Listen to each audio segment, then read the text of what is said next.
பண்டை காலத்தில் தாரகாசுரன் என்ற மகா அரக்கன் பிரம்மாவிடம் வரம் கேட்டான். சிவனின் மகனை தவிர வேறு யாராலும் நான் இறக்கக்கூடாது என்று சொன்னான்.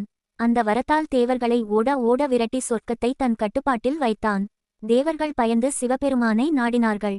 அப்போது சிவபெருமான் பெரிய தவத்தில் இருந்தார். பார்வதி தேவியுடன் திருமணமாகியும் இன்னும் குழந்தை இல்லை. தேவர்கள் காமதேவனை அனுப்பி சிவனின் தவத்தை கலைக்க சொன்னார்கள். காமன் மலரம்பு எய்தான். சிவபெருமான் கோபத்தில் மூன்றாம் கண்ணை திறந்து காமனை எரித்தார்.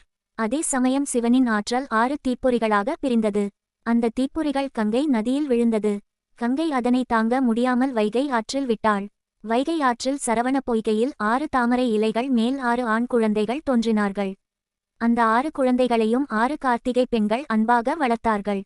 பின்னர் பார்வதி தேவியார் வந்து 6 குழந்தைகளையும் அணைத்து பிடித்து ஒரே குழந்தையாக ஆக்கினார். அவரே ஆறுமுகம் கொண்ட முருகப்பெருமான்.